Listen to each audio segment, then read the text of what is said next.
Hi everyone, it's Ricky from Bromero Cards. Welcome back to my YouTube channel. Today I have a tutorial making a card using some Copic coloring skills, and I hope you enjoy it.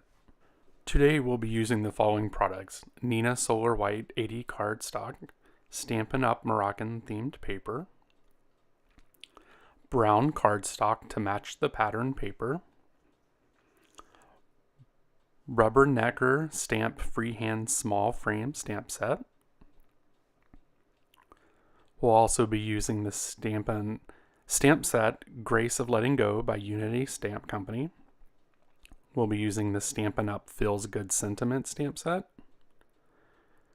We'll also be using a Stampin' Up! Acrylic block, a Simon Says Intense Black ink. This is a Copic friendly ink, so it'll be okay to use for Copics, and Versamark ink for embossing. We'll be using some adhesive runner,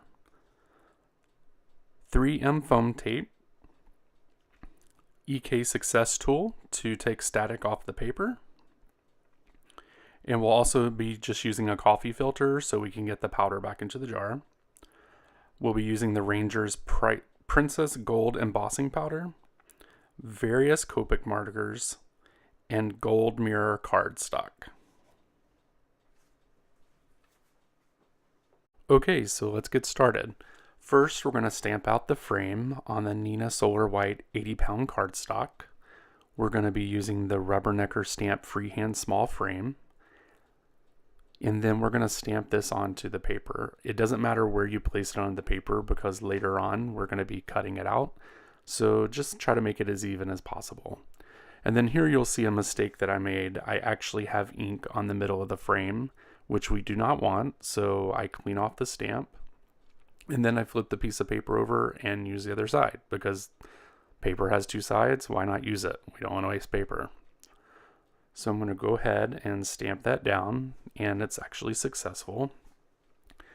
And then I'm going to take the stamp set Grace of Letting Go by the Unity Stamp Company, and we're going to stamp out the woman inside the frame. Now, she may not fit perfectly here because she's a little bigger than what the box is, but that's going to be fixed later on in the video. I'm going to clean off my stamp and we're going to move forward.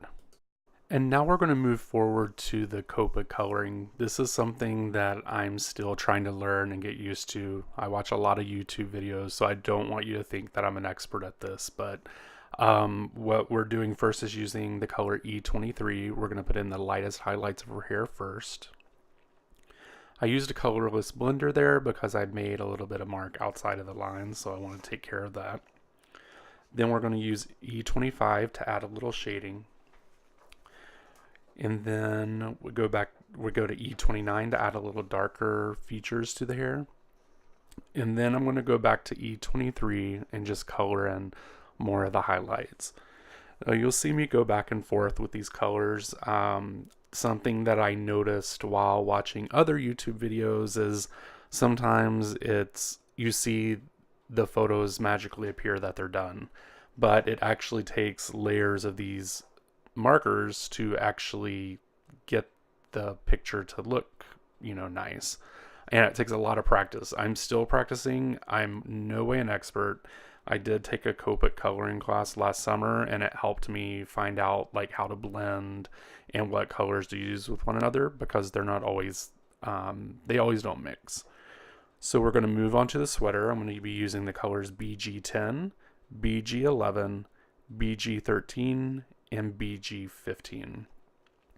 Basically, I'm going to do the same thing. I'm going to color in her sweater with the lightest color first, and then I'm going to start adding some shadows with the darker colors. I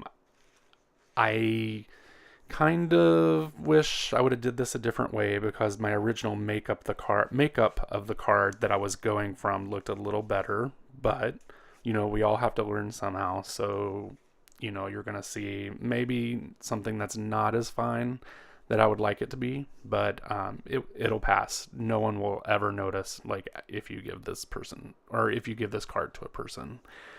So again, on the sweater, you'll see that I am actually going back and forth between all the colors. I'm basically using BG15. I don't believe I've gotten to it yet, But I use BG15 just to highlight the dark line of the photo, or I'm sorry, of the stamp. And then I use the lighter colors just to bring that out. Too much of the dark line on the side it would make it look a little more weird, I believe, but I'm just going to go back and forth between all the colors so that I can get a pretty good coloring of the sweater. I believe this is the BG15. Sorry, you guys, when I actually do the voiceover for the videos, I can only see a little box. I can't see like the big picture. So I had to write down all the numbers. Next, we're going to be going to the skin tone. I use E000, E00, and E02. I have to say, out of Copic coloring, skin tones are the hardest thing for me. I'm still working on them. I don't know why it's so hard. It seems like it would be a little easier, but I struggle with this actually. Sometimes I make people look too pink, peach, orange. Also, I can make a person seem very dark when, then you can't tell that it's an actual stamp. So there's a lot of practicing going on these skin tones, and it takes a while to get used to it. You'll go back and forth between the colors as well. And then the final thing here is I want to give her a little dimension as if maybe she's looking out into the sky. So I'm using C00, C01, and B0000, I believe is the number. And what I'm doing is just feathering those colors out from her out to the side of the frame. And I do that by using the C00 first, then the C01. And then I go back to the C00 and add a little bit more. And then the last color that I use for this is a really, really, really light blue. And this is just to give it the illusion that she's looking out into the sky. May not be a bright day, but it just gives a little more texture into the card so it doesn't look like she's just staring into a white wall. And then we've finished coloring. Now we're moving on to actually cutting her out using the paper trimmer to cut off the sides here. You just want just a little bit of the frame showing so that this will actually end up on the card and we can actually see the pattern paper and the gold strip we're going to be adding. Once I get this cut, I hold it up closer to you so that you can see how close they are. The image is pretty nice. I'm pretty happy with it, so let's move forward. We're moving forward to cutting the pattern paper now. I have to say I am the worst about measuring paper. I kind of just eyeball it. I'm sorry I don't have the measurements for you, but this card you can kind of figure out what I'm going for here. I noticed the paper was a little too wide, and so I'm just going to cut the paper down. And this is the other side of that pattern paper. So I decided the side with the teal was too wide, so I needed to make it thinner. But now I'm going to go in and just kind of eyeball the diamond pattern paper, which is just the back of the other piece of paper. Again, I'm just eyeballing this. I'm not taking any measurements, and you'll just have to experiment that on your own. But we're going to take the first piece of paper. We're going to use some tape runner and glue runner and glue that down. Then we're going to use the gold mirror paper to make a stripe. And then we're going to glue down the diamonds to the cardstock as well. And since I didn't measure this to be exact, now I get the joy of taking the scissors and going from the back of the card and cutting off all the extra pieces of paper. Always cut from the back, because you want to make sure you're not cutting into the actual cardstock.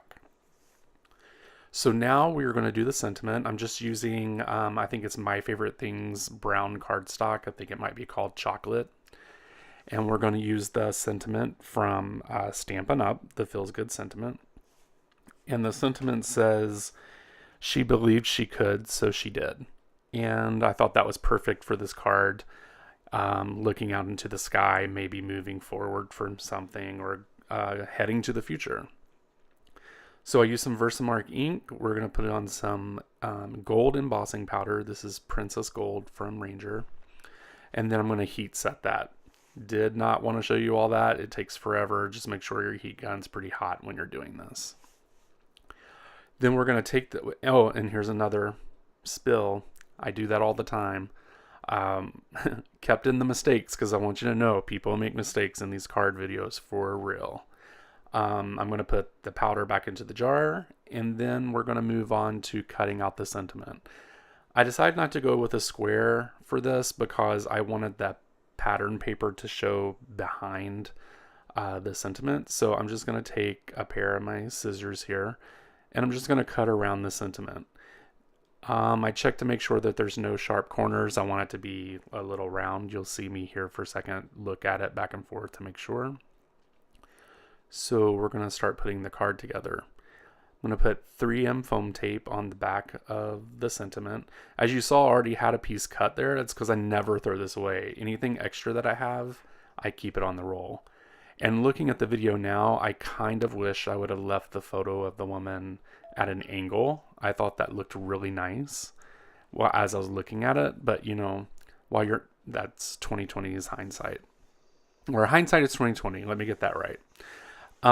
So now we're just going to go ahead and put the card together and stick everything down, just making sure everything fits.